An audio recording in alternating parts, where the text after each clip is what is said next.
Түштүк Африкада жааган кардан улам сел жүрдү.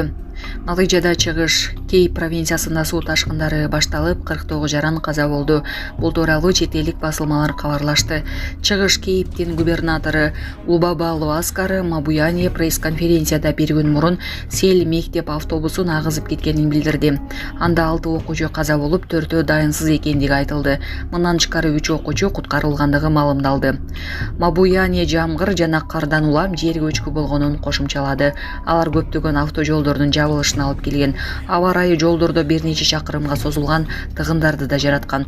Республиканын түштүгүндө жана чыгышында 100 миңдеген үйлөр жарыксыз калды. Селден улам үй жайынан ажыраган 500 киши убактылуу баш калкалоочу жайларга жеткирилгендиги маалыматта кошумчаланды.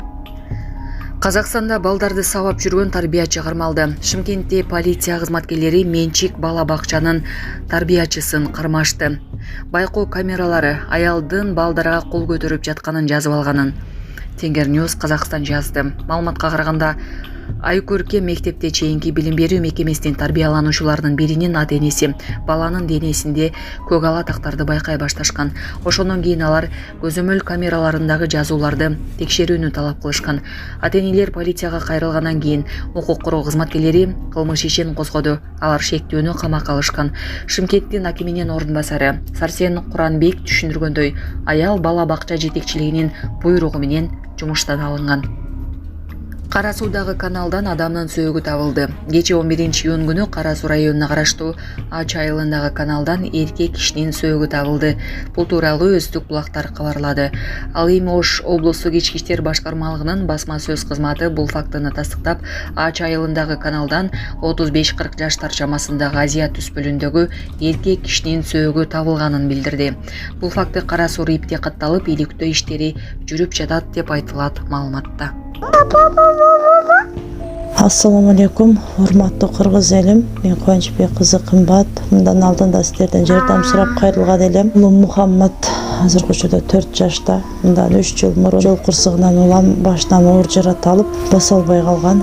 Бизге дагы $5000 ашык каражаты жетпей турууда. Сумма врачтар тарабынан өзгөрүлгөн үчүн сиздерден жардам сурап кайрылдык элек. Мындан операциясына жардам кылып кетиңиздер. Сиздерден суранычы Алланын ыраазычылыгы үчүн. Баланын бир жери ооруса, эненин жүрөгү ооруйт дейт. Ушу балам дагы көптүн катарында басып кетишин каалаймын. Мындан алдында ошончо жардам берип келиңиздер. Берген жардамыңыздарга Аллах таалам ыраазы болсун. Азыркы учурда бизге 5 сом, 10 сом болсо да аябай чоң жардам болууда. Баламдын басуусуна себепкер болуп коюңуздар.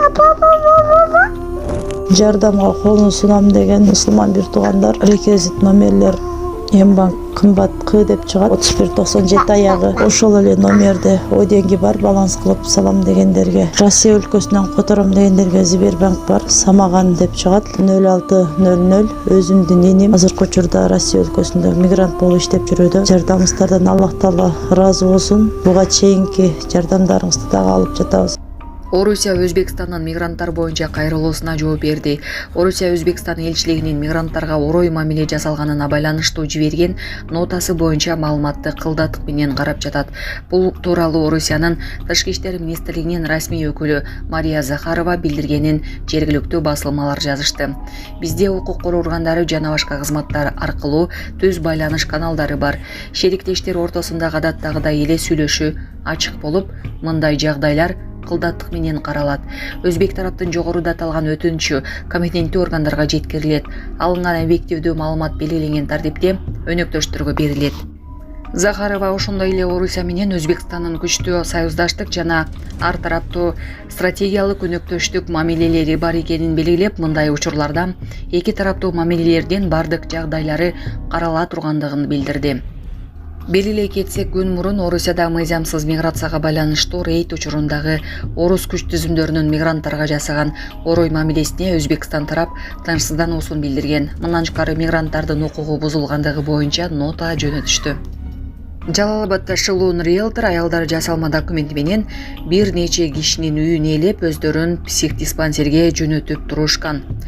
УКМК билдиргендей алгач алардын кылтагына Афган согушунун ардагери илинген. Аял анын ишенимине кирип документтерин жасап Жалал Абад шаарындагы батирин каттап алганда согуш ардагерин психиатриялык ооруканага жаткырып койгон. Экинчи окуяда каза болгон кишинин кошунасы менен сүйлөшүп, ал кишинин нике күбөлөгүн жасаганда маркумдун үйүн мыйзамсыз ээлеп алган. Муну менен мыйзамдуу мурас короо турак жайсыз калган. Ушул эле риэлтор шериги менен дагы бир аялдын батирин коркутуп ээлеп алып, жабыркаган аял окуядан көп өтпөй көз жумган. Дагы биринде өздөрүнүн эле эжесин алдап, аны багып жатат деген шылтоо менен батирине менчик укугун алышкан. Документтерди жасаган соң жесин психиатриялык стационарга мажбурлап жайгаштырып, батирди сатып жиберишкен. Кийин эжесинин үйүнө алып келип, кысым көрсөтүп, акыры анын өлүмүнө себепкер болгон. Экөө тең кармалган. УКМК азыр бул кылмышка тиешеси бар башка адамдар аныкталып жатканын кошумчалады. Москва аэропортторундагы чектөөлөрдөн улам учактар башка шаарларга конушту. Москвадагы Внуково жана Шереметьево аэропорттору учактарды кабыл алууну убактылуу токтотту. Ошондуктан 3 учак башка шаарларга конууга аргасы болду.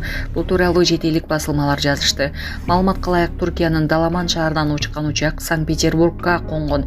Сербиянын Белград шаарынан келген учакта Пулкового багытталган. Ал эми Анталиядан учкан учак Москвадагы Домодедово аэропортуна конгон. Росавиациянын өкүлү Артем Каренко билдиргендей, Внуково жана Шереметьево аэропортторунда учактарды кабыл алуу жана жөнөтүү убактылуу чектелген. Кийин бул чектөөлөр алынып салынды.